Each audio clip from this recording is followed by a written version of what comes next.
We are live Oh from boy. London, from Tashkent, and from, I'm just going to say Cyprus because I don't know which town James resides in. But yes, we are live for another episode of Two Liberals and a Marxist. I will be printing t-shirts at some point. Hello, everyone. My name is Pyotr. I'll let the other two gentlemen introduce themselves.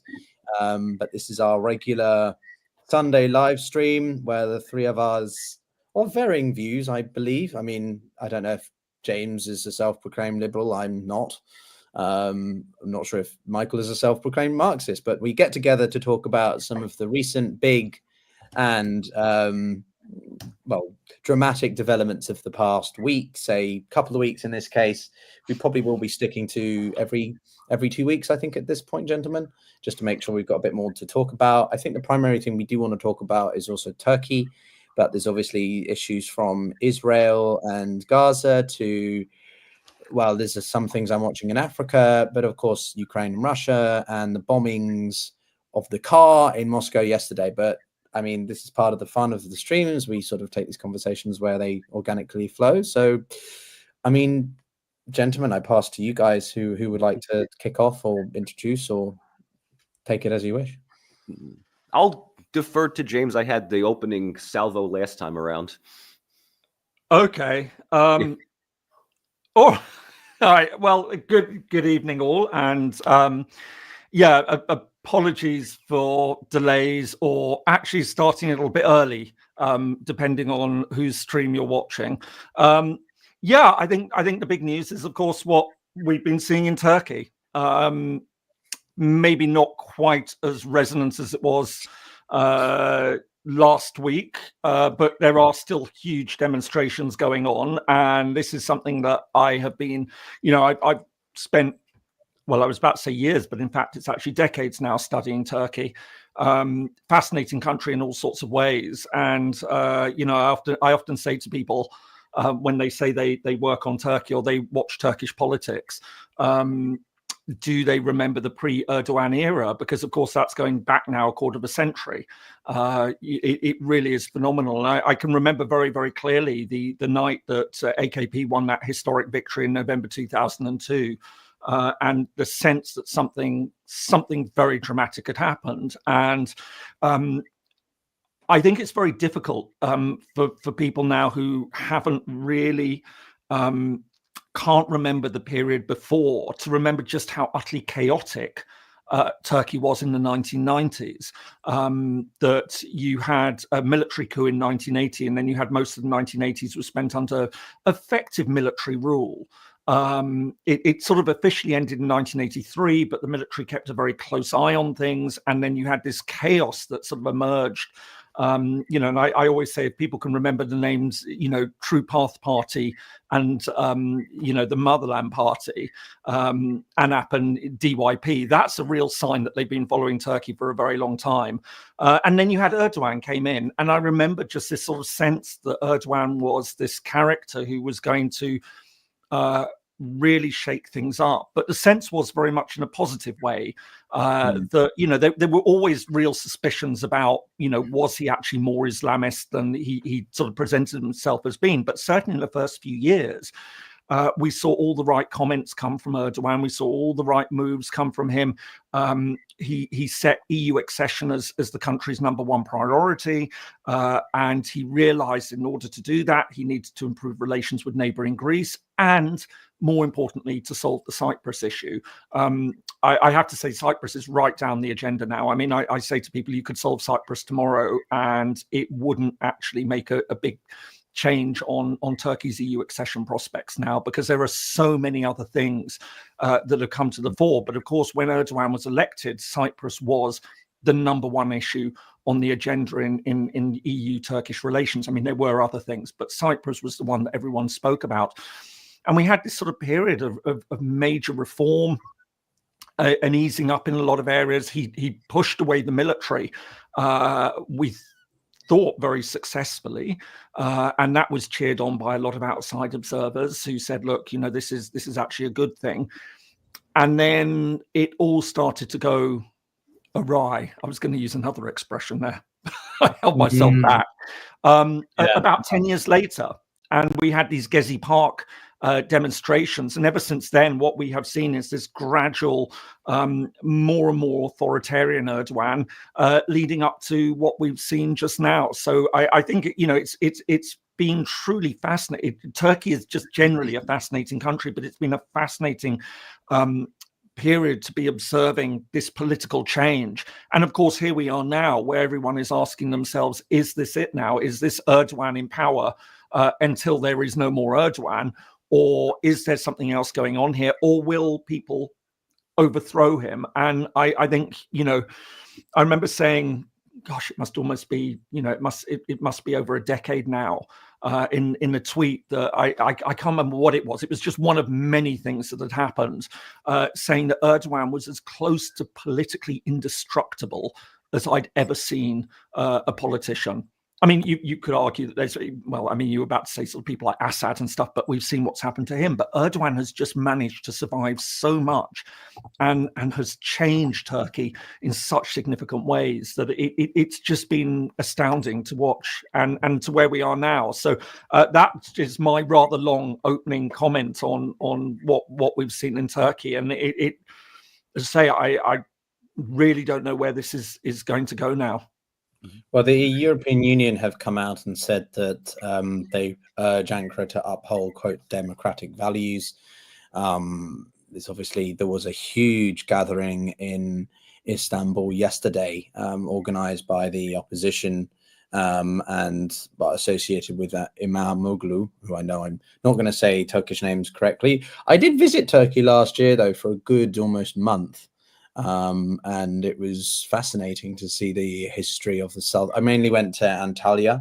So many Russians. I find if you talk to local Turkish people, they say there's quite a big distinction between Western Turkey or Bodrum, which is sort of more Western American, English sort of holiday.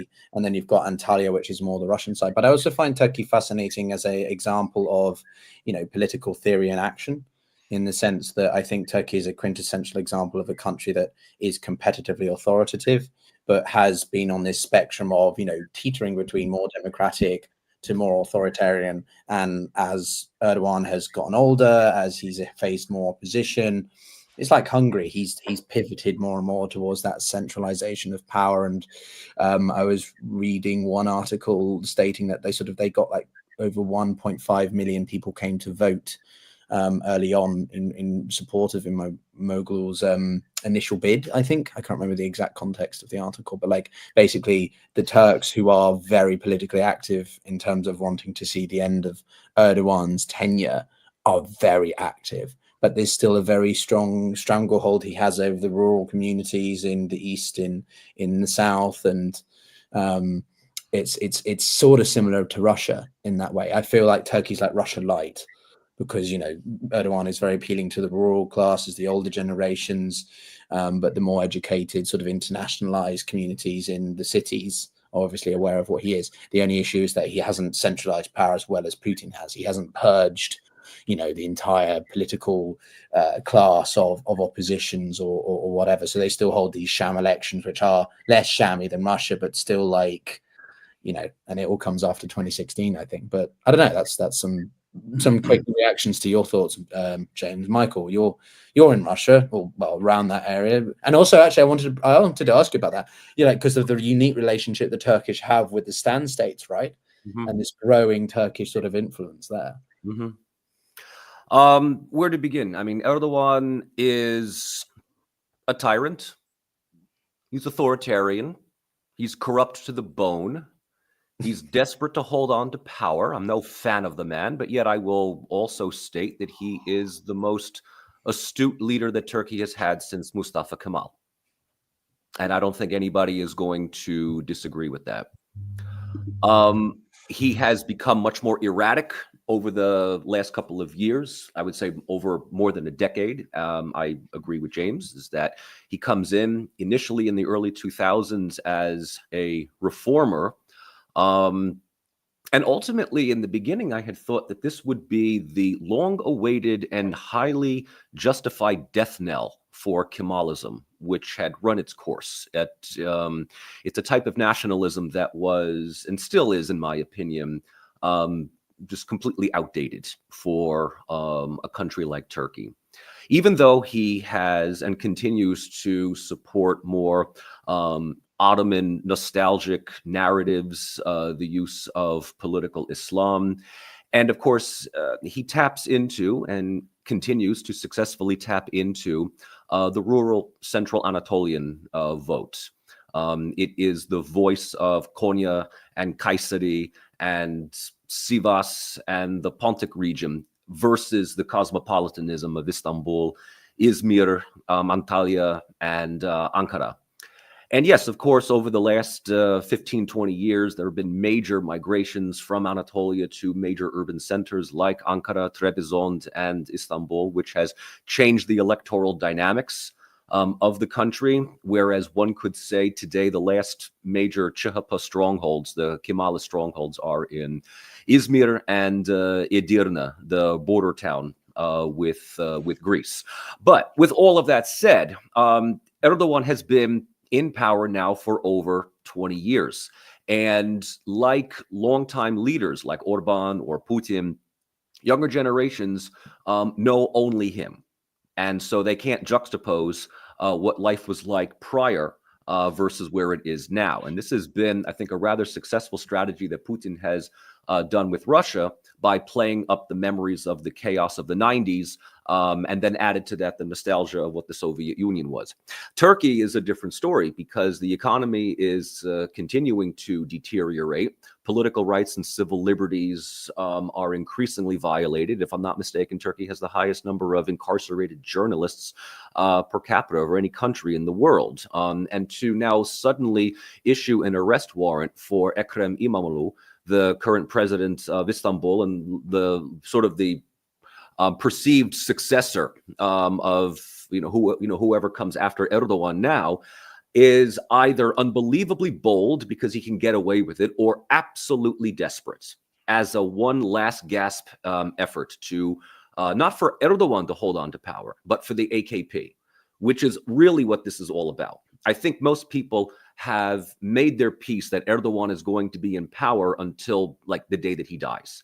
And whether that means that he will continue to run for office as a way of ensuring some kind of immunity, or if he can secure a legacy for himself where AKP will continue to govern after he steps down, providing him that protection and that immunity, that will be the only thing that he will do. But knowing that there is growing discontentment within the country, and that if we understand Turkey to be ultimately a two-party system between CHP and AK, the Kemalists are, as I said, I think the Kemalism itself is outdated, and I think that there needs to be something new to all of this. I also think that Kemalism has been appropriated largely by Erdogan's Islamists, because it's not so much Islam that is being used as a political culture, but Turkish Islam in that regard, right? I mean, probably the best example of him fusing Turkish nationalism with Islamism is his decision a couple of years ago to reconvert Hagia Sophia into a mosque. And then about a month, or I don't know how many months later, the monastery of Hora as well, both that were operating as museums, which, next to cats and ATM machines, Istanbul has a multitude of mosques. I mean, they don't need any more. People are saying like, really? Another mosque? Wow, okay. I mean, we were using this as a museum. We were getting good money with tourism. Now all of a sudden, that's done. He does a lot of this, right? Every Hagia Sophia in the country, whether it's in Trebizond or Izmit, Nicaea, it's just about ready to be restored into a working museum. And then suddenly, boom, you know what we need to do? Let's turn that into a mosque. And I was in Trebizond last October. Nobody is happy with this. Nobody is happy with this because it's just seen as, political interference on, local economies. So, anyway, my own 2 cents with all of this, and then we can pivot towards Turkey's sort of cosplaying in Central Asia as their belief that they are part of the Turkic nation. There's a difference between Turkic and Turkish. Turkic is what you find in Central Asia. Turkish are people like Greeks and Armenians and Anatolians who converted to Islam a generation or so ago for the tax purposes and to avoid the seasonal genocide. And somehow they think that they're cosplaying as Kazakhs. Erdogan's Turkish has a distinctive Georgian accent to it, but, converts to an identity tend to be quite nationalistic. And yes, it is played up in a couple of circles here in Central Asia, but, the general attitude here in Uzbekistan or Kazakhstan is, look, Turkey wants to invest. They want to help out our economy. Great. But if Erdogan wants to provide us with an Ottoman structured mosque in the center of our city, thanks. But we already have historical mosques and we're pretty good. We don't really need any of that kind of stuff. I think that Turkey's quite interesting in that way because it does have, well, maybe it's Erdogan's foreign policy more than the country itself, but Turkey's always had this quite unique approach to sort of the Middle East generally. It's always sort of seen itself, his neo-Ottomanism, which I think he's kind of ditched a little bit more. I mean, he was, even when I was living in East Africa, there was a strong emphasis of Turkey and the desire to sort of grow Islam in parts of Eastern Africa, which are obviously heavily Christian. They own a space facility or complex in Mogadishu, of all places, in Somalia. They've always approached, I think, the Middle East with a slightly different way, and their relations with Qatar during that period when the Gulf states were quite fragmented was quite interesting.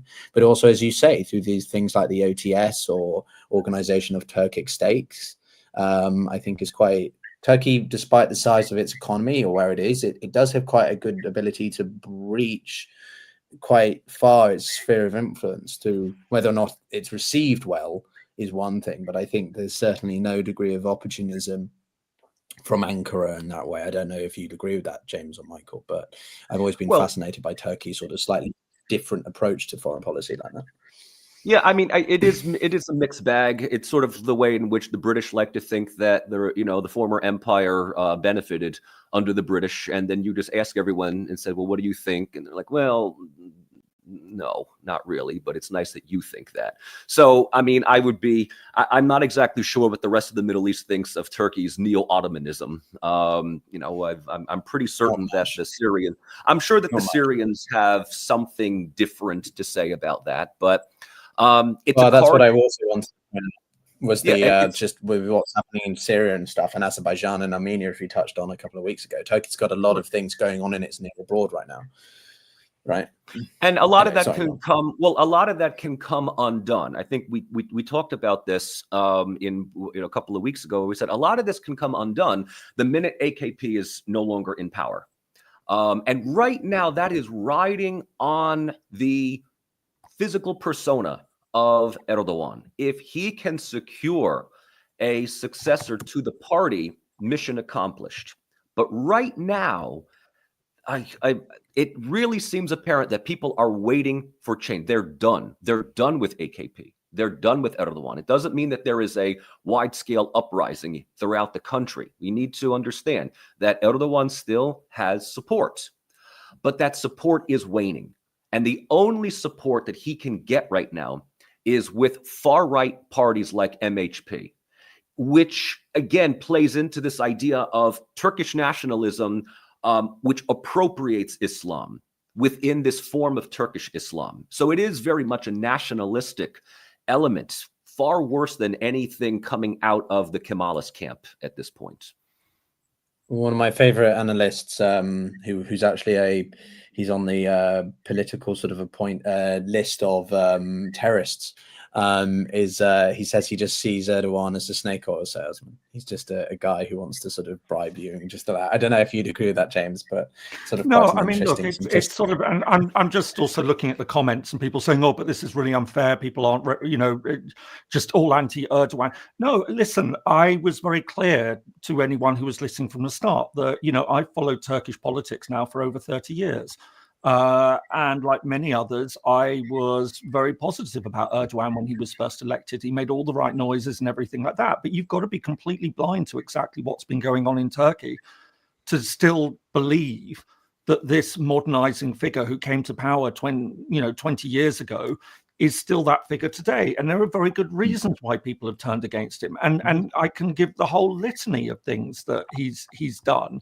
that, you know, he has become increasingly authoritarian. He's completely rewritten the constitution to create a US-style executive presidency, which I have to say, you know, and we've discussed before, I think is an absolutely terrible model for countries. And it's becoming very clear why it's such a terrible model for countries, because it centralizes too much power in one person's hands, and it also blurs the boundary between church and state. That was a slip there, but interesting one. Between the symbolism of the state and the day-to-day executive authority. And I just don't think that's a particularly good thing. And I think Erdogan, as we're seeing with Trump, blurs that boundary in very, very disturbing ways. But, you know, we can point to all sorts of other ways that, you know, figures, you know, the economy has taken a real dive. We've seen that the interference in politics, we've seen many, I mean, the fact is there were huge earthquakes which led to tens, if not hundreds of thousands of deaths. Yes. And in any other country, a political leader would have had to take responsibility after having been in power for 20 years. Why so many buildings collapsed. Erdogan survived this. You know, this is somebody who isn't, you know, has steadily gone over to the dark side, and I think it is really disturbing.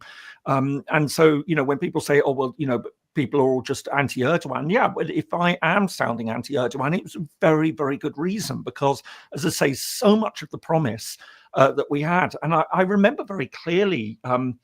I went to Turkey about 2 weeks before the Gezi protests, and then I went about 2 weeks after, if you can sort of identify when 2 weeks after would be. And it was a really, really odd experience, because I remember going about 2 weeks beforehand thinking, this is Erdogan at the height of his power. And thinking, you know, this is somebody who, if he were to step down now, would go down as one of the great Turkish leaders. That if he'd known when to step back, if he'd said, listen, my job is done, I've set the country on a new path, you know, you, and I think that so much of that possibility to have established himself as the new Ataturk, for example, has been lost. And all right, you will have the supporters, and we can see those in the comments. And, you know, whenever you deal with Turkey, it's very, very polarized. There are still a lot of people who fervently support Erdogan. But I think we have to face up to the fact that he's done a lot of damage. And I think the press side is really interesting, because, of course, we've seen reports. I mean, we know now that over 2,000 people have been arrested in this latest range of protests. And remembering, these protests have been peaceful up till now. You know, these haven't turned to violence. So, you know, we'd seen people being arrested for essentially peaceful protesting. But what we've also seen is a number of journalists who've been deported. So, for example, Mark Lowen, the BBC journalist, who actually I know has a deep affection for Turkey. He'd spent a lot of time there. He'd been the BBC correspondent. He'd gone back to cover those. He was suddenly deported. You know, this is incredible stuff. And remembering that Turkey is still officially a candidate for EU membership. Now, we know that that's not going anywhere, but it is still on the books. And of course, it is a NATO member. You know, it's extraordinary that we're seeing these sorts of developments in a country which is a candidate for EU membership. Not the first one that we're seeing this, of course, because of course Georgia, but also a NATO member. To see this is just remarkable. And so, yeah, as I say, I come back to my original point. I think it's really quite incredible to see how Turkey has changed. I just actually, before I will give one anecdote. I actually have spoken to Erdogan. I had a conversation with him many years ago, which was an incredible experience, as you can imagine. He went to he gave a talk at St Anthony's in Oxford. And, you know, this was still very much when he was seen as the sort of modernizer. And there was a drinks reception, non-alcoholic, I have to assure you, before we went up for dinner. And I found myself talking to him for about 10, 15 minutes with two journalists, I won't say but from very prominent publications. And as you can imagine, it was the most fascinating conversation. You know, and he was laying out, you know, what he wanted to do to restrict the power of the military. He was talking about sort of, you know, the fact that kids who'd been to religious schools couldn't join the army. He was determined to change that. And it really was. But I think the thing that really stood out for me is that he was utterly inscrutable. And I remember speaking many years later to a journalist from a very big news organization, a Turkish journalist, who sort of explained that this was very much, Erdogan is very much a product of his particular circumstances, of a very, very specific Turkish context that is very difficult for outsiders to understand. And this person sort of explained it to me that, and it's something they actually have in the Balkans as well, that you have a local fixer. So it's not a mafia or, organized crime, but it's the person in the neighborhood that you go to get things done. And Erdogan was that person in his neighborhood in Istanbul. And that's why he ended up becoming the mayor as well. He appealed, and people understood that this was somebody who would get things done. And it very, very much so of a Turkish context that didn't seem to export terribly well. And I'm yet to be corrected, but I don't think Erdogan speaks another language. He might know Arabic, I suppose, but and I've often wondered if that has also had an effect on all of this. That you get the sense that he's very sheltered in a Turkish context, that he doesn't know the world outside terribly well and doesn't really want to. He's very interested in extending Turkey's influence over the outside world, but that cultural element, I think, is a really, really fascinating. And as I say, you can imagine, I mean, sort of having 10, 15 minutes to talk to him, it's something that obviously, I've always remembered, but also very much that sense of trying to get a sense of who this person was and how very difficult I think it is for outsiders to understand him. When did you talk to him? Which year? So I'm just trying to think when this must have been. It must, I guess, around 2008, 2009. Mm-hmm. So early. So he was very so relatively early. Exactly. Early. It wasn't, it wasn't before everything went with Gezi protests, and he became sort of essentially, EU and NATO would sort of tolerate him and things like that. But no, it was very much when he was still seen as this modernizing figure, and this was a major keynote lecture given at St Anthony's College, Oxford. Mm-hmm. That was very much he was seen as this figure. Yeah, and I think that resembles to me, again, sort of in ways, the different phases that he's gone through or had as, well, shall we say, a democratically elected individual to autocrat. He's gone through this transition, and as we've said before, he has taken maybe notes from Putin in sort of the idea of building this strongman identity. But I find the Turkish-Russian relationship very interesting because I think the Economist have called it cooperatively competitive. They work when they can with each other, but ever since 2016, I think, at least in this context of these two, was a marked year. We had the coup in Turkey, but we also had the shot of the Russians joining the Middle East more extensively, and obviously that jet being shot down, and that completely deteriorated the sort of, should we say, functional relationship that the two had. I don't think there's any love lost between them in, say, the Caucasus, but they've been. Well, I mean, this is something that collaborative. This is not just something from the past decade. This is something from the past 3 centuries. No. That it's a very interesting relationship between Turkey, broadly speaking, obviously the Ottoman Empire, and Imperial Russia, and then Soviet Union, and that Russian-Turkish relationship is absolutely fascinating if you trace it, and it is very important to understand. But it was also something that was very much neglected for a long time in Turkey, and also from outside scholars, for example. Very, very few people looked at that relationship between Turkey and Russia.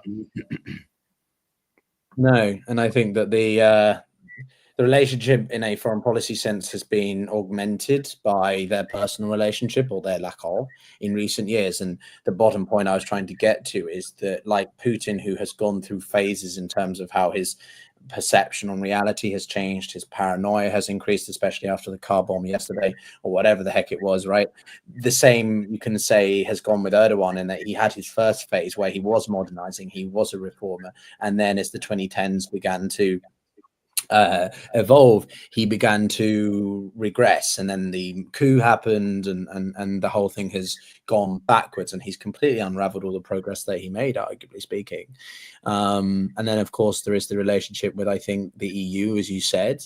I remember a couple of years ago when the Germans and French were proposing that 4-tiered European structure. So you had like the most inner circle, then you had the outer circles going outwards, and sort of this was meant to be an idea of how to restructure the EU so that there could be sort of staggered integration or staggered interaction between different countries, and that would mean that Turkey is not just left in a limbo with the EU, but equally they didn't have as much integration, which I don't think many European capitals want. But I don't know, Michael, what do you think? I think, sorry, can I just very quickly, sorry, Michael, just come back on that. I mean, I think the EU element is so interesting in all of this, because I think there's a pattern that we've seen with a number of leaders that see EU as very beneficial at one point, and then at some point they see it as incredibly constraining.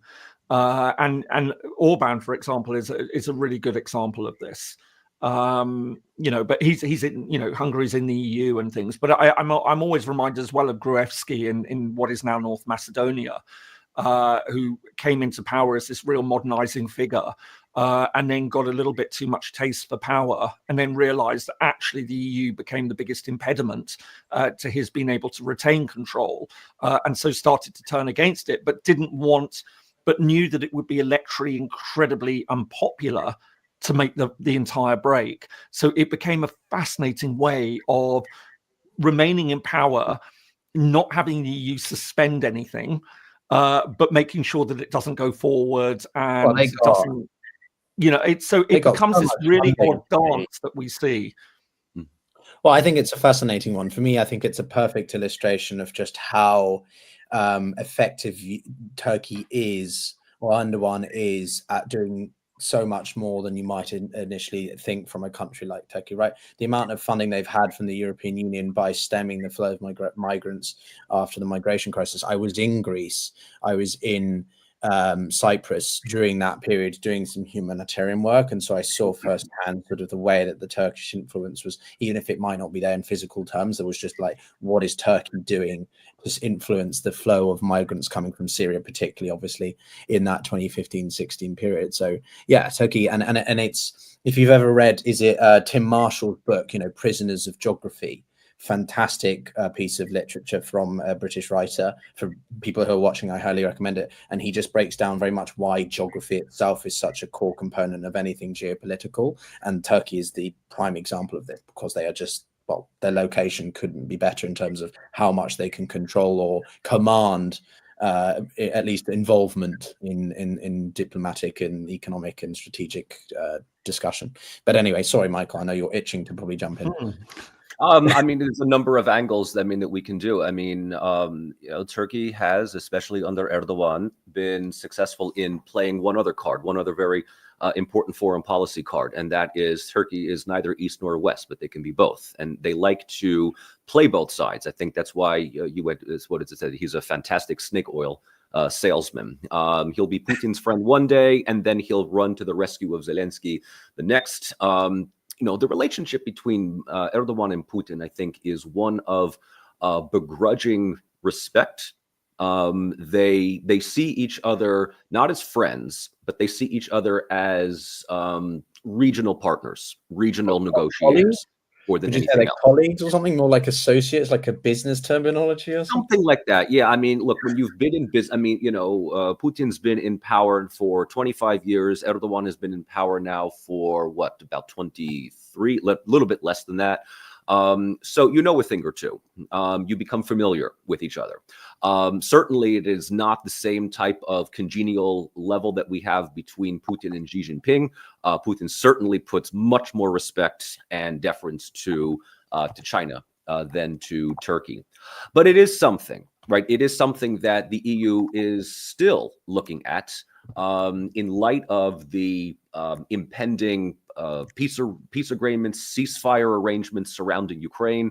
What will Turkey be able to do as far as leveraging Russia's increased influence in the Black Sea, what they will do in terms of being part of some diplomatic coalition defending, Ukraine's remaining sovereignty, still remains to be seen.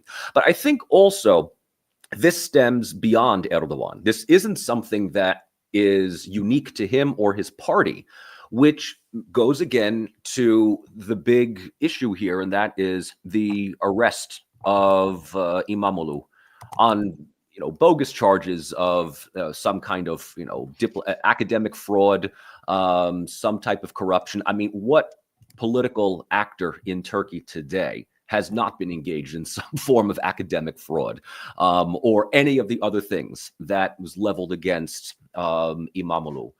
My guess, once again, is that this is simply a way of demobilizing CHP in preventing any serious electoral comeback from a party that is, I will say, has over the years become increasingly irrelevant, increasingly outdated, increasingly wedded to an ideology that was more beneficial for the 40s, 50s, and 60s.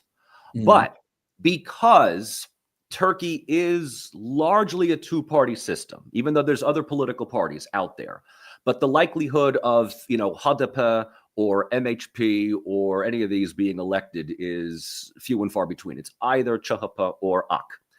And so the protests against Erdogan are going to largely collectivize within CHP. Again, you don't vote for the party that you like. You vote against the party you don't want by voting for its biggest and chiefest rival. So this is ultimately what many in Turkey are seeing, is that this is an attempt by Erdogan in particular to just brazenly retain power as much as possible. And James talked about the Gezi protests. We just mentioned also a big one, and this is, I think, in my opinion, the real game changer, and that was the 2016 false flag coup. The one that, according to Erdogan, there was an attempt by the military to seize power. Most of my colleagues, most of my academic friends and colleagues in Turkey and in the United States who know this were all saying this is the most bogus coup that I've ever seen in my entire life. This is really a way, just does not happen. The military, they go, look, we know what happened. When the military wants to try to assert power in Turkey, they've got a playbook. This has not been what was going on. But it was a way for Erdogan to jail his opponents and to also denude the power of the military. Because it's not just the military per se, but an older political elite that ran the country. And Erdogan's political electoral base comes from historically those areas, those districts of Turkey that were always subordinate, that were always looked down upon by this. If you want, you talked before about the geographic areas, Western Turkey, the areas that like 100 years ago was still Greek, very much Mediterranean in that regard, became the new Turkish political elite after 1923. And basically enjoyed running that country for the next 80 or so years. Erdogan's populism comes from the lower classes. And this is what makes him this incredibly charismatic character. So, you can play the populist card like we talked about with Orban in Hungary or Le Pen in France, Farage in the UK, to a lesser extent, Fico in Slovakia. But, it's not a one-to-one comparison here. I mean, every country is unique, is unique in that sense. I would say that Erdogan is his party is much more vulnerable in Turkey than Russia's United Russia Party or Putin is, just simply because Russia is just ultimately a security state. I mean, you just need to understand if you think that Russia is just simply run by Putin, you're an amateur. I mean, just hand back your diploma if you got one. You overpaid for it. But I think, no, just on that point, I think that Erdogan has wanted to turn Turkey into more of what Russia was, right? Russia in the 2000s, early 2000s is sort of where Erdogan was trying to take, and he's trying to take Turkey more and more, because in the earlier 2000s under Putin, you did have one at least initial election, which was like, oh, okay, there's actually an election going. And then after that, he centralized the power. But I think with Erdogan, he's just been so at it. And I know people are going to be having a go at me for my pronunciation, but I'm an Englishman, so sorry about that. But I did want to say there were quite some interesting comments here. There's a lot of people who are very actually pro, as you were saying, James. There's a lot of pro Erdogan, and I mean, I'm going to be honest that I deplore the guy. I think he's destroying the country's opportunity to be more of a democratic state, but that's very much my opinion. It's not necessarily just analysis. But I'm curious, I guess, Michael, just like, Turkey's had this quite unique position in the Ukraine war, and obviously it was being quite central to the grain deal and Yes. through in and out of the Bosphorus Strait. And as we talk right now, the Americans are meeting with both the Russians and the Ukrainians in the same building but on different levels. Yes. Which is sort of reminds me of the Americans and the Iranians talking in two different rooms and the Iranians going back and forth last year. Fun comparison there. But what do you think, could Turkey play a role in helping to secure this new, grain deal, if we want to call it that, and enabling Russian ships to go back and in and out of the Black Sea? That's well, I mean, that is their geographic ace in the hole is their control over the Bosporus. That is the gateway to the Black Sea and the Mediterranean. So just by that alone, Turkey is an incredibly important partner for this. I know that Erdogan has said that he is willing to be a negotiator, just like it was in the Istanbul agreements of 2022. This is frequently noted by both Putin and Lavrov. So it keeps Turkey obviously important. Turkey is it is a regional power that cannot and should not be ignored, regardless of who is running it and regardless of the dynamics inside that country. But Turkey is a strategic country as far as Russia, Ukraine, and the U.S. are concerned, right? And as far as the grain deal, if I'm not mistaken, last I had checked, Trump is very much in favor of restarting this because much of Ukraine's grain is already owned and operated by outside external powers, which is the reason why the EU and the US were so upset when this had been halted, when this had been scuttled a couple of years ago. Also why smaller countries in the EU like Hungary and Slovakia, and to a lesser extent, but Poland as well, were not in favor of just blank check importation of Ukrainian grain because it cuts into their own local markets. The reason why the powers that be are so adamant about this Ukrainian grain is because, as I just said, they are the ones that own it. They are the ones that have the biggest stake in this. Ukraine has sold off much of its assets over the years just to remain, within the West's, eyesight, within its radar. No, and crazy. Before James, one quick point I wanted to make is absolutely the internet was on fire over the weekend. Like, it was out of control. We had Pikachus, we had Batmans, we had Spider-Mans, the Joker. I shared some of these on the X. I mean, some of them were artificially altered, but they were amazing, iconic. But the other thing, obviously, James, I mean, the interest rates. Right? Erdogan has gone through how many different members of his own family or brothers in putting them in as the central banker to try and get the lira under control. Interesting choice of policy, I have to admit. But anyway. Well, I mean, it's very much tied up with his, his religious viewpoints. I mean, interest rates are not something considered un-Islamic. And so Erdogan has been trying to square that circle for a long time. And so has seen this, and we've heard all the conspiracy theorizing, but there has been a sense that things have become incredibly tough now working in Turkey. I remember I was at a really interesting conference a couple of years ago, and there was an economist who was speaking and said, "Listen, what you've got to understand is that Turkish CEOs are highly in incredible demand in many Western countries because." These are people who have been able to build very successful companies in very, very unstable economic circumstances. And if you think about it, that's absolutely right. I mean, I remember the old Turkish lira, and then they brought in the new Turkish lira because the old Turkish lira had just gone way up. I mean, you were talking sort of millions for every sort of euro or whatever. And so they said, right, we'll redenominate it and introduce it as the new Turkish lira, and it's creeping up again.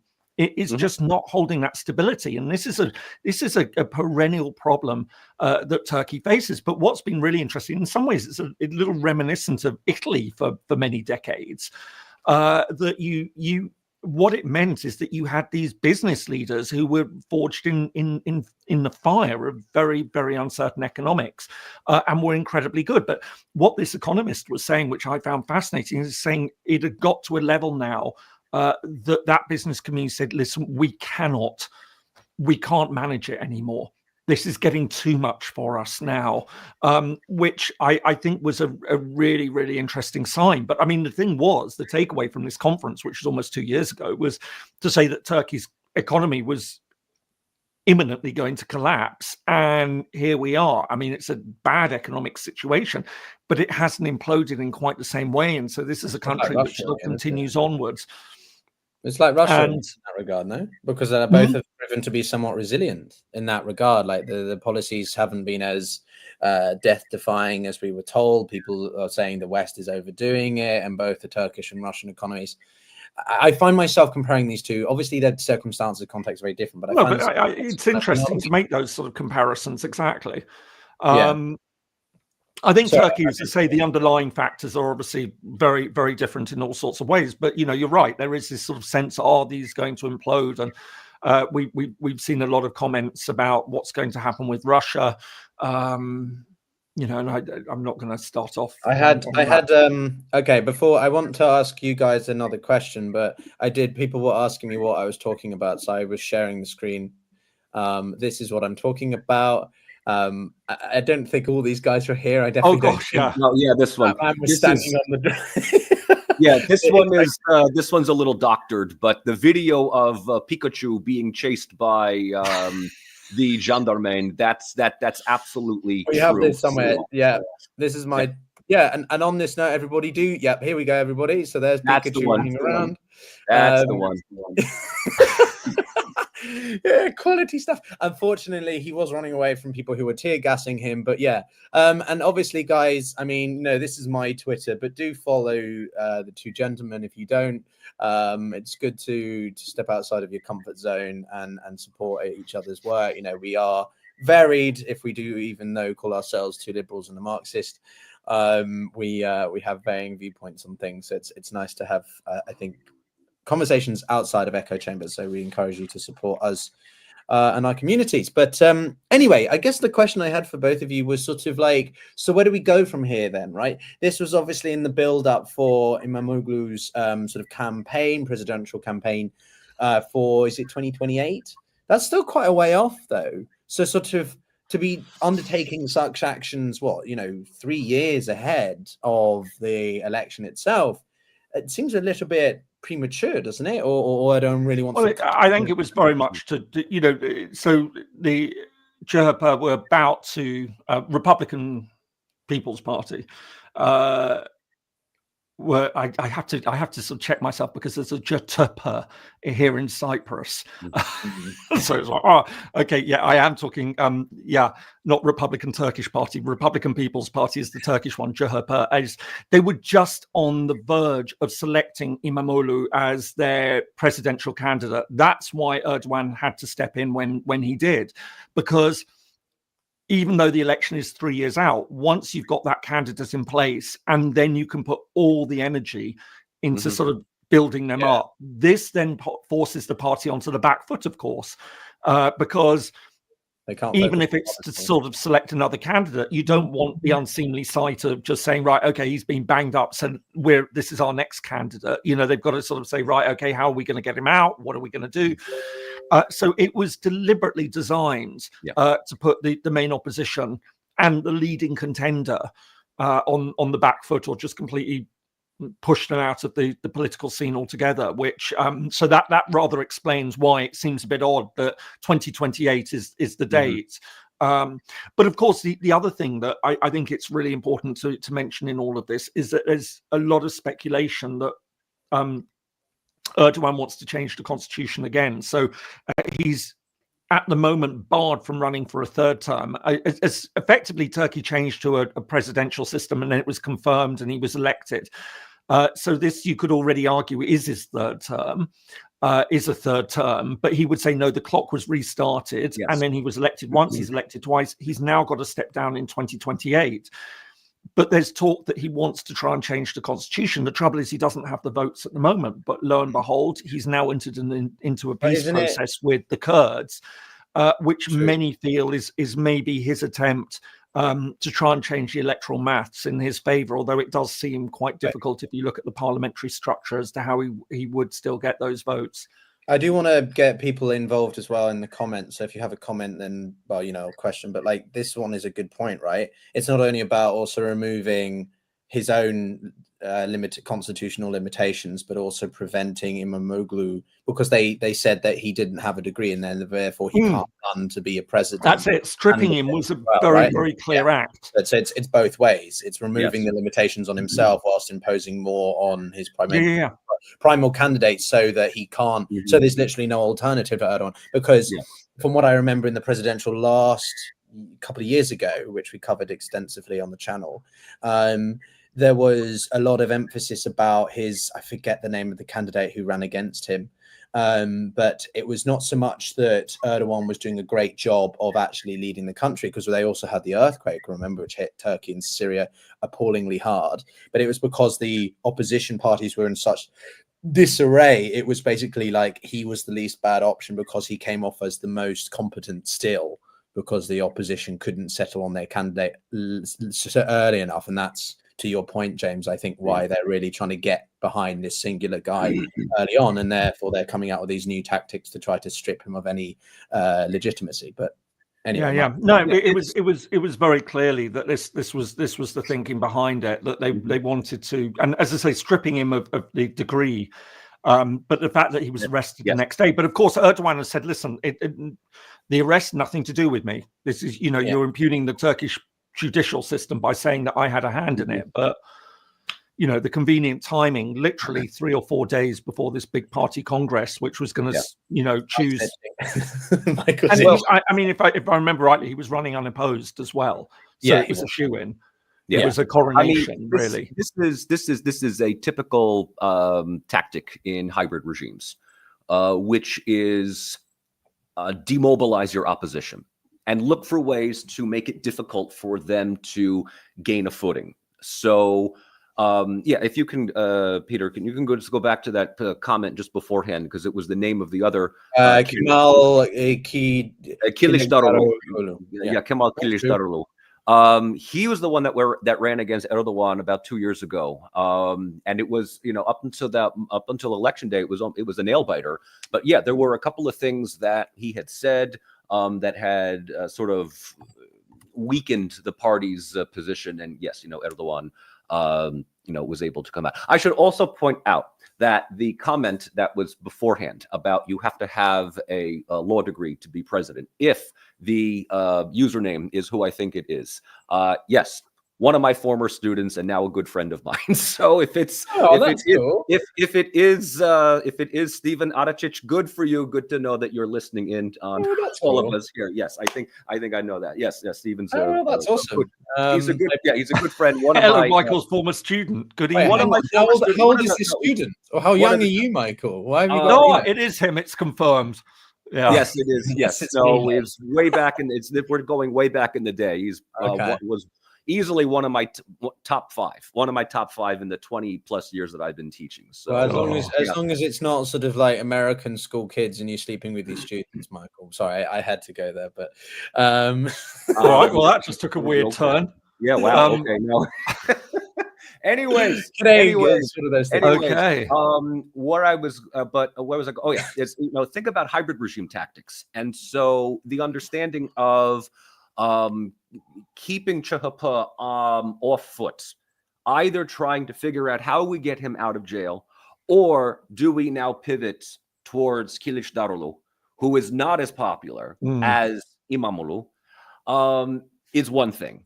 But to do this now, knowing that the elections are not for another 3 years, turns Imamoglu into a lightning rod. It makes him into a symbol, right? He's in jail. He is now he's become Mandela-fied.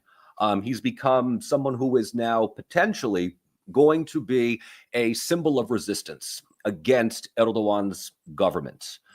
So I still am wondering, was this just a gutsy move because he can do whatever he wants? Or is this just a unbelievably stupid, desperate move because Erdogan is becoming more and more paranoid? At this point, I am deferring more to the latter than the former. That's just, how I see it there. And there was something else I was going to, the Constitution. This is something that Russia has successfully done. Kazakhstan and Uzbekistan have done the same thing as well. And that is change the Constitution around to whatever the meaning is, whatever the text is. But as James says, by changing the Constitution around to allow the person who is in power now to stay in power, it resets that clock. So Putin did this. What was it in 2012? Well, 2008 to 2012, he well, dropped that was the first time around. Then he steps down. Medvedev basically came in to, as we all know, just hold the parking spot. Putin is back in 2012, which no one was going to doubt that he was going to get. But then at some point he rewrote the Constitution was rewritten to now effectively say that a president can only serve 2 consecutive 6-year, 7-year terms, and that's it. Like 2 terms and you're out. But of course, this resets everything for Putin, allowing him to effectively stay in power until 2030. The current president of Uzbekistan, if everything goes according to plan, will be president until 2037. And the current president of Kazakhstan, Kassym-Jomart Tokayev, this one's interesting. It's a 7-year one-time deal. Mm-hmm. So 7 years, but he was able to get reelected, so he will be in power at least until what year is it now? 2025, at another probably 2031, 2032, which is enough to seal the legacy and to solidify the party. Which, if Erdogan is doing this now, it gives me reason to believe that AK is not as secure in its position as its supporters would like to think that it is.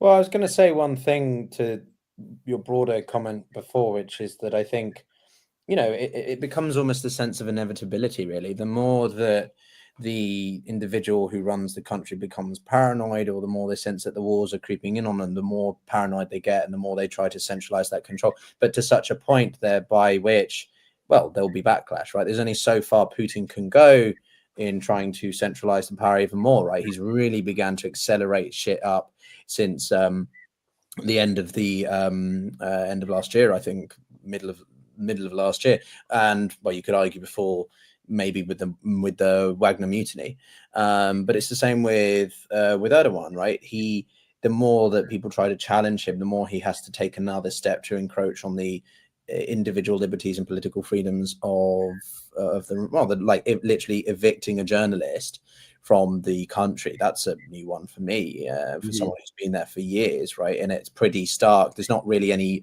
other way you can frame that as other than just suppressing media freedom of expression and coverage. So I think there comes a point where he can't do too much more unless he just becomes full-blown dictator, which he tries to portray himself as. No, he's just the elected guy who's a bit heavy-handed with people who are dissidents and trying to undermine his leadership, sort of thing. That basically the plausible deniability and the smoke and mirror effects can't last indefinitely, I think. But there's a bigger opposition movement in Turkey. There's a far more organized, established movement. Intellectual opposition, political, cultural opposition, the whole, secular versus Islamic, the nostalgia for old city Istanbul, Constantinople, that kind of stuff is still alive and well. It's still alive and well there. So he does not. So, journalists and independent universities, we need to remember, are very much centers that would resist this type of this type of authoritative political culture, something that you don't have in Russia. In Russia, Putin has been able to absolutely corner the market on patriotism and national conservatism. Very different from that in Turkey. I think it's the sort of, presence of the Ottoman Empire in the Balkans and just that historical geographical influence that allowed Western values to seep into the Ottoman Empire as more. Russia never had such influence and integration, I think, in that way, and therefore Turkey has always held there's always been an aspect of the society that has had that little bit more. Not that Europeanism is the be all end all. Point being is though that there's been this greater influx of democratic ideas and principles, and plus it's also just bordering Greece. I mean, that kind of helps. I mean, from my perspective at least, but Russia just doesn't have that same extended in integration, I think. But I don't know. I mean, yeah, I just actually, and Michael, maybe you've got a take on this, and Pyotr, both of you. I mean, no, I definitely get a sense. I mean, we saw a major clear out in Turkey after 2016, and there were huge purges in the civil service, in universities, in the military, in the judiciary, across the board. Erdogan, anyone suspected of being having sort of anti-Erdogan views, and this whole Gulen movement was purged. But I've always had a sense that there's been a much more active anti-Erdogan movement within the Turkish diaspora. I mean, a lot are loyal to Erdogan, but there's a lot who speak out, and a lot of intellectuals who speak out. And I've always had a sense that's far stronger amongst Turks abroad than it is amongst Russians abroad. Yeah. Yes. But for some reason, Russians abroad, maybe there's a whole world that we're not exposed to, but I don't get that sense that, people speak out in nearly the same way that I know many Turks who are very, very unhappy with Erdogan, and will say, listen, I have the luxury of being able to do that abroad, and I will use that to affect and speak, say things. I mean, sometimes might be more measured, but you definitely get a sense there's far more debate going on amongst Turks outside of Turkey. Mm-hmm. Did we lose Peter? I think maybe we've lost him for a second, but I mean, Michael, I mean, as somebody who follows sort of Russia very closely, I mean, is that very much the sort of sense of how you see things? Yeah, I mean, there is just a longer established secular Turkish political culture that you will find as opposed to Russia. And that's not to say that there aren't, Russian political alternatives. They're very atomistic. And I think that they're much more popular in the West than they have any kind of real traction in Russia, for that matter. And I'm wondering if are we all here? Yes? Yeah. No? Oh, okay. Yeah, I just wanted to know if the screen froze. So that at least gives us something to, and Erdogan knows this as well, right? That gives him the understanding that there is much more of an organized opposition. You don't see this in Russia. The big issue, which is not talked about in Russia right now, is what is going to happen after 2030, because Putin's second term is up. And as far as the new constitutional, the new constitutional arrangement, that's it. He's done, right? That's it. Unless he changes the constitution again. I don't think that's going to happen. But it's the one question that you as a journalist want to ask, but you don't. And if you're interviewing people within Russia's political elite, you want to ask this question, but you don't, and the political elite don't want to give any hints, and that is, who comes after Putin? This is like a fiercely guarded issue, and everybody's got their ideas of who it could be, who it could, possibly here, there, or the other. Right now, and don't take this anything beyond just an open-ended hypothesis, but the current Minister of Defense, Andrei Belosov, who was put in to replace Shoigu, who was moved to the State Security Council to replace Patrushev, who is now working behind the scenes with Putin, very, very close. But, it's a shuffle. It's an internal court shuffle here. But keep your eye on Belosov because he is a bit more charismatic and someone who is put into this position is done so as a trial run. I could be completely wrong. But I cannot see anyone within the to take over, right? And one thing that we will be absolutely certain about: Putin's successor will not come directly from the electorate. That's just not going to happen. So that's the interesting thing, isn't it? You don't, you can think in Turkey. I think that. Yeah. Okay, James. No, I wasn't sure. Pyotr was about to say something. No, I was just saying that I think this is the interesting thing, that in Turkey, you can have very serious discussions about potential successors to Erdogan, and there are very clear names out there, whereas you just don't really have that much of a sense, certainly, again, from an outside perspective, on that in Russia. I mean, there's all sorts of names that have been, I mean, the one that I was about to say, if it comes from AKP, but it doesn't come from AKP, because of course it's Hakan Fidan, who is now the foreign minister, who many sort of say this could be a very likely successor. But I'm not sure, again, maybe, in the audience can correct me, but I don't believe he's actually an AKP member as such.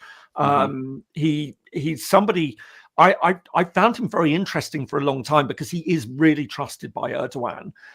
And for anyone who doesn't know, he used to be head of the Turkish intelligence service, and then he moved over to become, when Mevlut Çavuşoğlu was sort of maneuvered into a different position, who'd been a very loyal spokesman for Erdogan. But what I found really interesting is that the way that Turkish foreign policy decision-making works, that what had happened is that Turkey had moved to a more American-style model of how they engage in foreign policy. So it used to be that the Turkish foreign minister was a very influential figure in setting foreign policy and communicating foreign policy.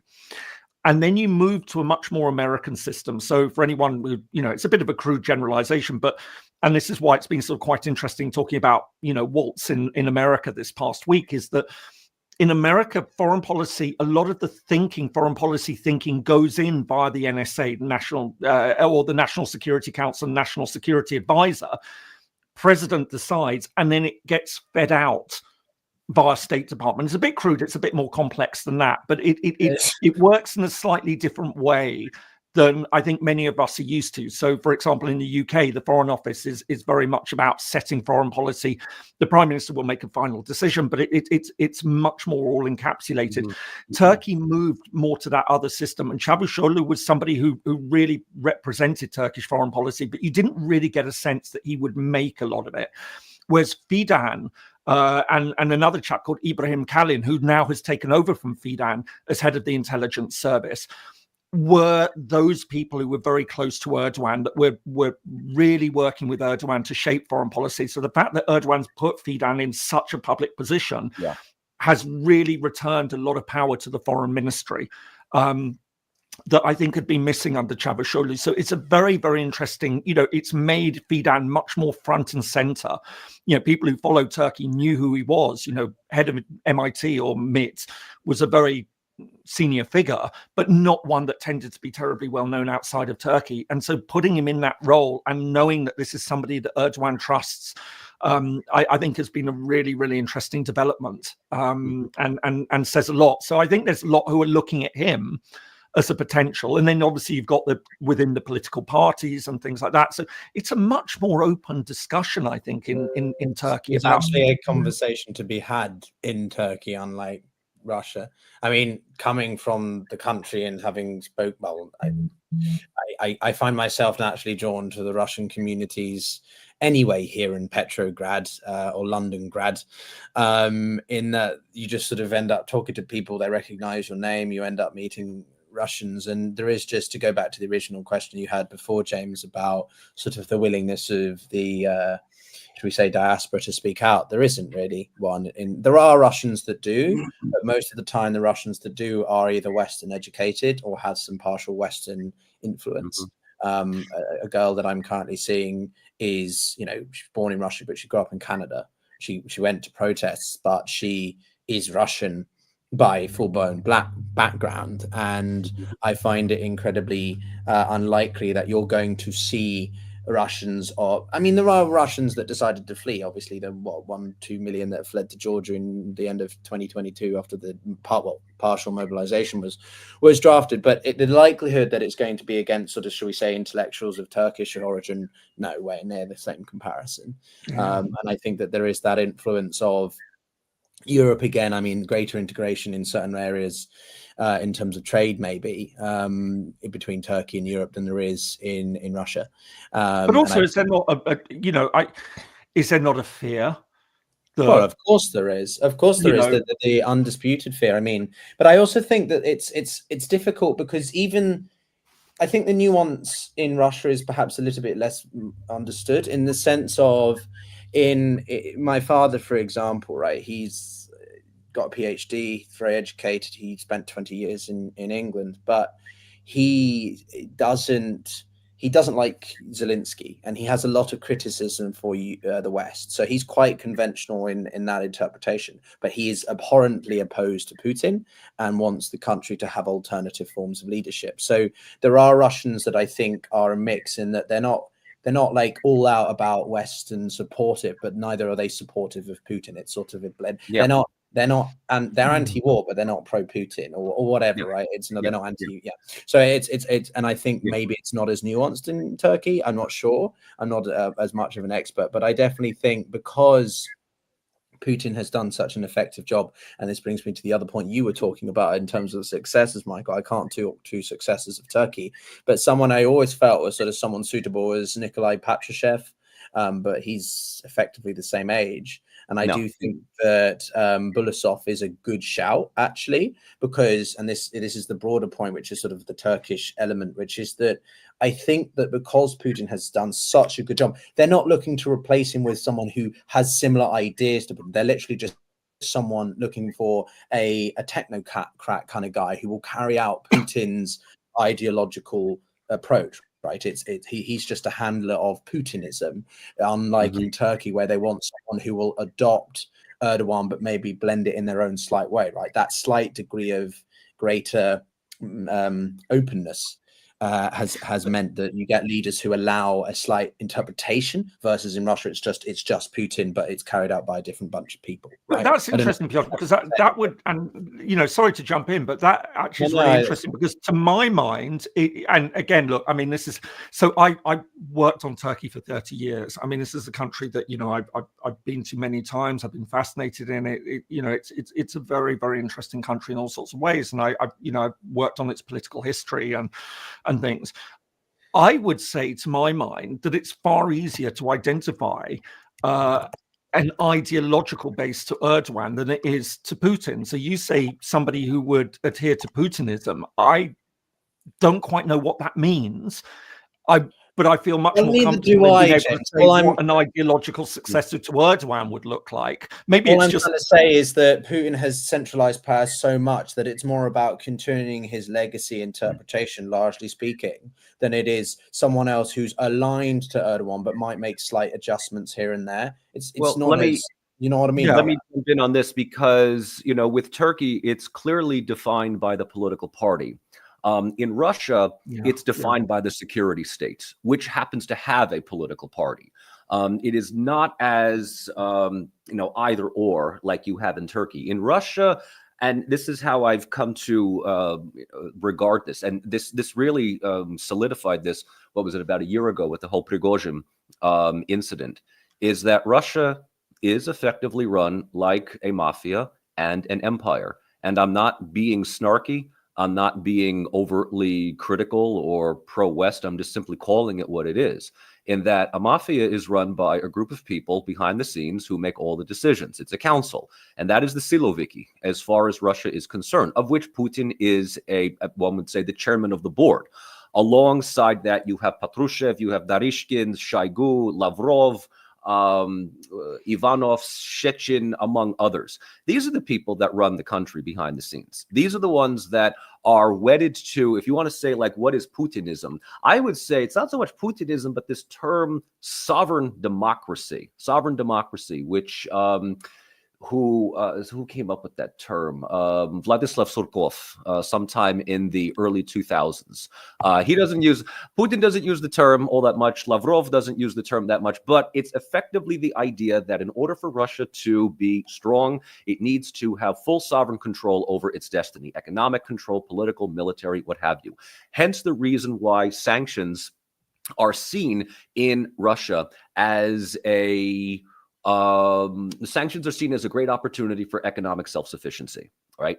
Playing also on what I call the sort of the national conservative strategy of adhering to the 4 Fs: faith, family, flag, and fatherland. And this has been the ideology that Russia has used. It is a form of soft power that I think has been adopted in ways like in Orban's Hungary, Fico's Slovakia, Vucic's Serbia, although we can, I want to get to Vucic. I want to get to the protests in Serbia as well. Erdogan is certainly looking at this. Interestingly enough, this idea of sovereign democracy came before Putin in the leadership of 2 incredibly long-lasting presidents of Central Asia, Nursultan Nazarbayev in Kazakhstan and Islam Karimov in Uzbekistan, both of whom basically became the founding fathers of countries that need to form identities, national histories, among others. So the successor to Putin is going to be somebody who is going to continue with that prescripted security state playbook, whoever it happens to be. If it's Belosov, so be it. I don't think Patrushev or Narishkin are going to be part of it for the simple reason that they work behind the scenes. They're not charismatic. They are incredibly boring to listen to. Even Shoigu will read from script. We want people with some form of charisma. And the big problem with Putin right now is he's sort of becoming the Tito to Russia, in that who comes after Tito? Somebody unbelievably nowhere near as awesome. But Michael, that's the point I'm trying to make. Maybe poorly done, but like Kim Jong-un of North Korea, right? He simply had his sons to carry out his legacy, right? There wasn't much difference. The point I'm making, Putin has done such an effective job of removing any and alternative forms that he just wants someone to carry it out. I'm not saying they're his son, obviously, I don't know about, but that's my point. It's right. Yeah. It's not the same in Turkey because Erdogan has allowed or is allowing some degree of, he's putting all yes men in. Yeah. So there'll be people they might have varied alternatives, but it's not literally just someone he wants to carry it out in a complete ideological sort of way, right? Like that. That's all I'm trying to say. So no, I mean, I don't think Shoigu would be. He's an idiot. Patrushev is too old. I did feel like that, but yeah, I mean, there are still plenty of people. But then again, Putin doesn't look too bad for his health at 72. Everyone's been fantasizing around Trump because he was walking to the helicopter 2 days ago, and he looks like he's lost weight at 78. I mean, these guys are going to live for a while. Having said that, Zelensky has just, again, I think within the last 24 hours, said that he thinks Putin is very ill and on his way out. Wow, that's Ukraine. I don't buy that in. I don't buy that. He's been saying that Putin's been dying for the last 10, 15 years. I don't believe that. I think that's Ukrainian information warfare, much like the Russians have their own, right? Both sides are doing it. What I would say is I did make a video today about the car bomb, because that is quite interesting. And I think it's overhyped. There's not much that's going to come from it, but it was still quite interesting to see Zelensky's comments, and then that happened. So anyway, but yeah, I mean, we could continue talking about this. I don't know if there was anything else you guys wanted to touch on. Well, I guess because we were talking, James had mentioned that, there's protests happening all over now. You have protests in Turkey. You have them in Serbia. This is a big one, which, interestingly enough, the Serbian government is claiming that this is a color revolution, which is an outright lie. There's been no external involvement, to my knowledge, whatsoever. The EU has even come out to condemn the protests. Russia has condemned the protests. The EU has condemned. America has condemned. Everybody's condemning the protests in Serbia.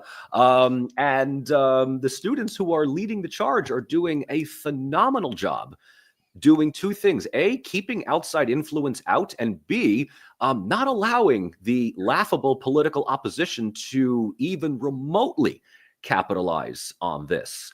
The sad reality is that Vucic is going to ride this out because unless this is translated into votes, he is going to win the next round of elections, which is the reason why two things are happening. A, Vučić is largely ignoring this.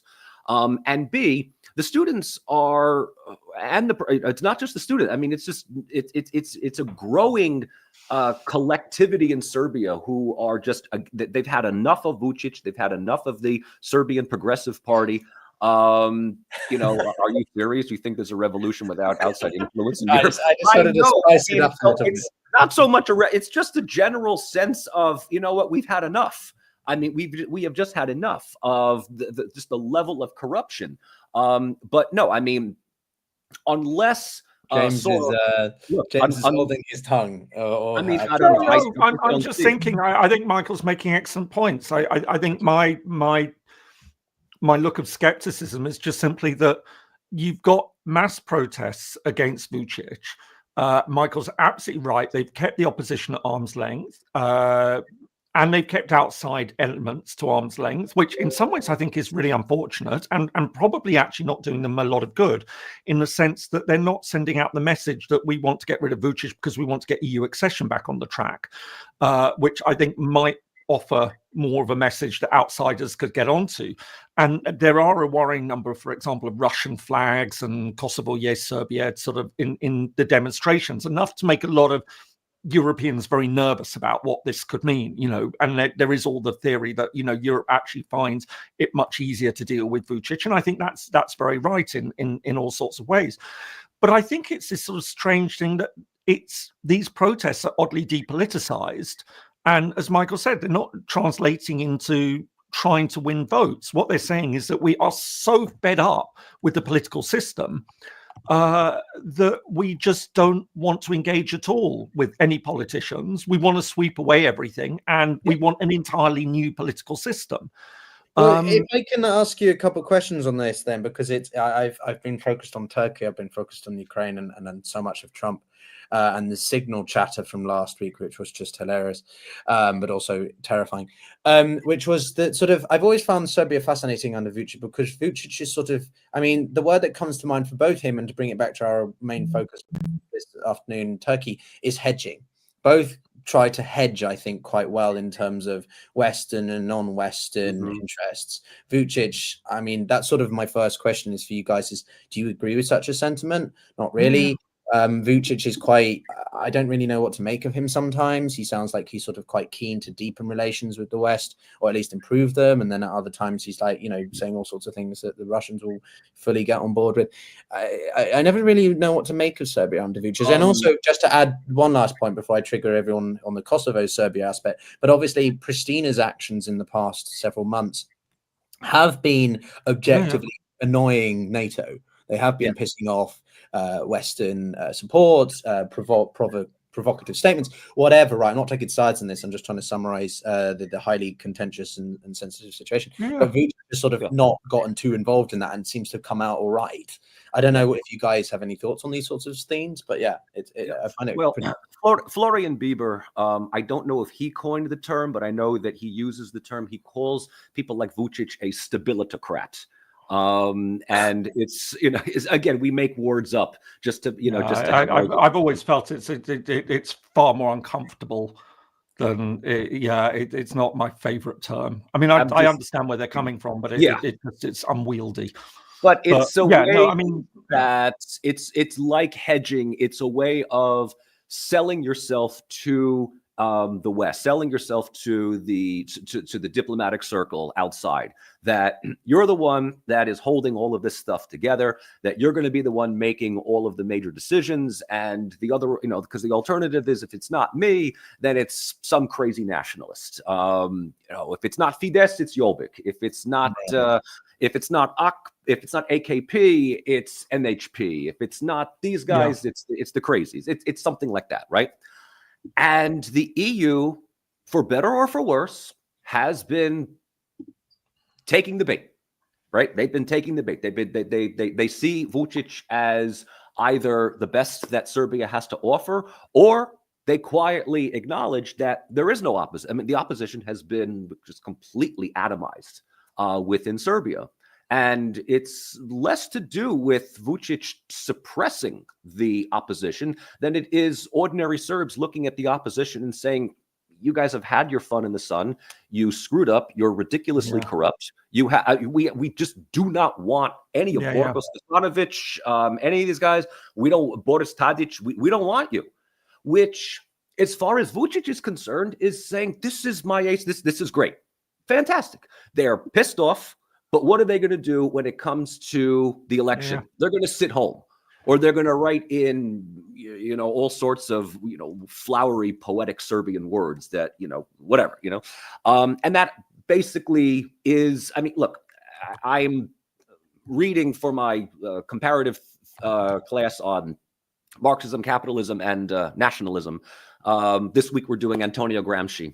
And, good early 20th century Italian communist Marxist who talks about the sort of the omnipotence of the state, in which the state is eventually self-reinforcing in terms of its hegemony.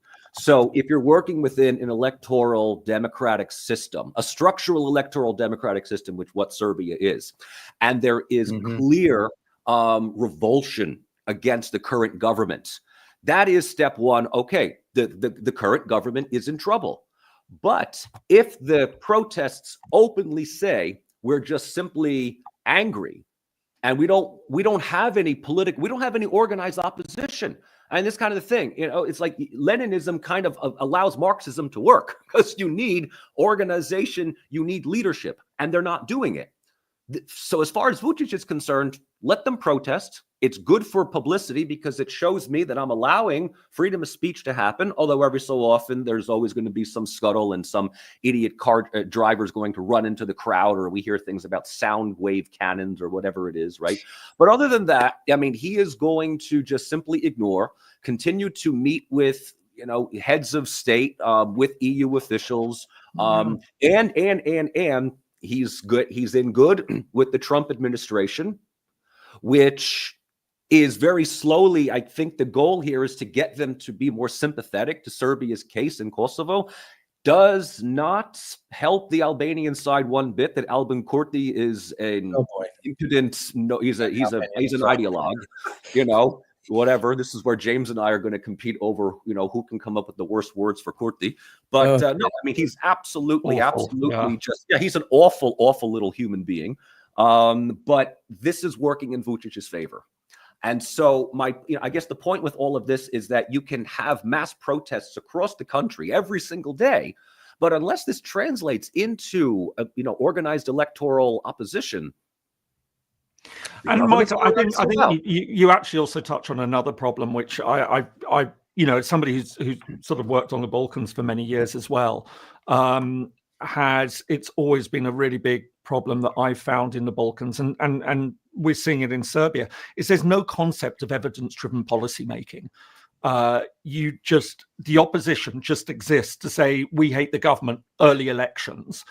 There's absolutely no sense of putting together manifestos. There's no sense of gathering data to show health outcomes, for example, education outcomes, to then hold that up and say, this is the record of the government. This is atrocious. This is what we will do if we come to power. This is where we're going to raise money. This is where we're going to be spending money. These are the figures that we're going to bring down in terms of mortality rates. These are the levels that we're going to bring up in terms of literacy. This is absolutely missing in Balkan politics. It's shockingly so, for where we are. So far behind, and opposition has never caught on to this. They've never really understood this, and all opposition seems to be in Serbia and much of the Balkans is just shouting, this government is corrupt, it's awful, early elections. And people say, what are you going to do? You're just as bad as them. And I think it becomes this, and I will annoy people now, it becomes this self-reinforcing vicious circle of nihilism that you get in a lot of the Balkans. I think you'll find more people agreeing with you than it is. It's just, and this is what the students are doing. Yes, all politicians are as bad as each other. We don't want any of them, but not coming up with anything. And this is just constantly missing. And And, isn't and that that just a also makes it problem of the- difficult for the outside, for the European Union to look at these countries and say to, look at the opposition and say, right, okay, we know what they want to do. That they've got a clear plan of action that, which says we want to start opening EU accession talks on this chapter, that chapter, that chapter. These are going to be our focus. In the judiciary, this is what we want to do about the speed of processing court cases. This is what we want to do to get, deal with our prison situation. All of these things. And it takes hard work. And they never show up to do it. And I tell you what, guys, we need to have a proper session, maybe next week, next time. Oh yeah, no, this is absolutely. We return to this. this. When we did that, maybe. I mean, Michael, you'll be moving back from where you are at the moment, and I'm here for 2 more months. I'm here for 2 more. So stop ruining the surprise. I was trying to say we'll all do a a meetup in Cyprus, and well, not that James knows that yet, but we will. All right. No, we'll just I don't know. We'll do sort of like a live session from Cyprus on the Balkans or something. I don't know. Anyway, I have a live session from Cyprus on Cyprus. Ah. Yeah, exactly. Yeah, that's a radical idea. Go down cahoots, right, in the middle of Nicosia or Nicosia, about northern Cyprus and northern Cypriot territory. Anyway, I do think we should have a deeper dive into Serbia and Kosovo. I've been in touch. Yeah. Oh, there's a whole bunch there, but no, absolutely. But anyway, I mean, it's been a great conversation, mainly about Turkey. Lots to discuss there, and I think we covered a lot of ground. I find I do this often, which is Turkey becomes a focus for. It's not something that you talk about recurring, but when you do a proper focus on Turkey because there's so many different elements that it brings in. Oh yeah, it's a fascinating country. But yeah, thank you very much, everybody. I've really enjoyed this conversation. It was really interesting. And yeah, I'm glad that we can do this on a regular basis. I don't know if you guys have anything you've got coming up you want to shout out. But otherwise, maybe we can draw it to a close for this afternoon. That's perfectly fine with me. All right. Well, James, anything from you? No, just looking at some of the abuse. Apparently, I don't know what I'm talking about when it comes to Balkan politics. That politics is more grounded than I am. Up you until live in La La Land. Everyone most people were very